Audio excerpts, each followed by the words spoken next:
Joining us now in a kilt for St. Patrick's Day from New Zealand via Scottish and Irish background, Mike Johansson, RIT social media expert. There's one question we're not going to ask, and we hope you won't answer it today.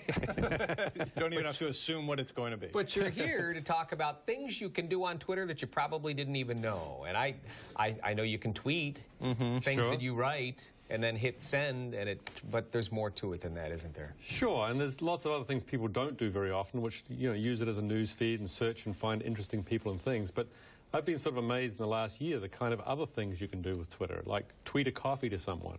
Wait a minute, how do you do that? Yeah. Well, you go to Starbucks, you connect your Twitter account with Starbucks, and you use an @ sign for tweet a coffee. You put the @ sign for the person you want to send it to. They send you a little confirming email back, and you get a little code, and away you go. And you've paid for it, obviously. Yeah. Okay, yes. What else? Book a hotel, the Lowe's hotel chain, 16 of the 19 hotels. You just tweet at them, tell them the day and the property, and someone will start engaging with you on Twitter in a conversation, and away you go.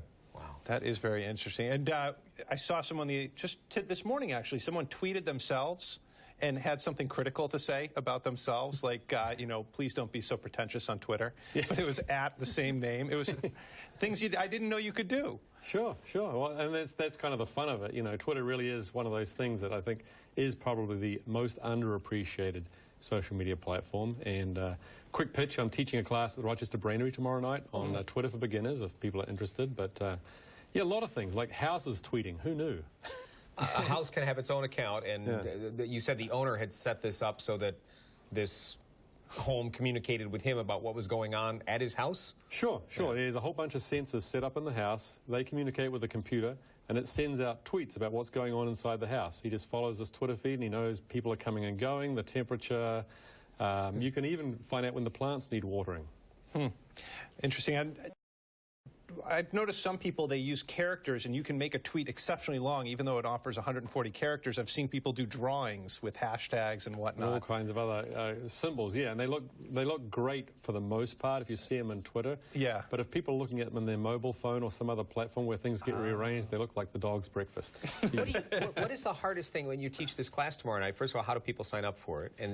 Rochester Brainery, Google that. It's rockbrainery.com. Okay. And it'll be right there. What do you find is the biggest obstacle that people who are new to Twitter have to overcome? I assume these are people, if they're not on yet, who maybe were just getting used to Facebook, and now they have another social media thing that they have to take on. Yeah, well, the amazing thing is there's like 2.5 billion Twitter accounts have been created, but only about 500 to 600 million are active.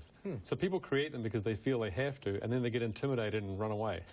Yeah. And I think the biggest hurdle is it is just so different. It's very public.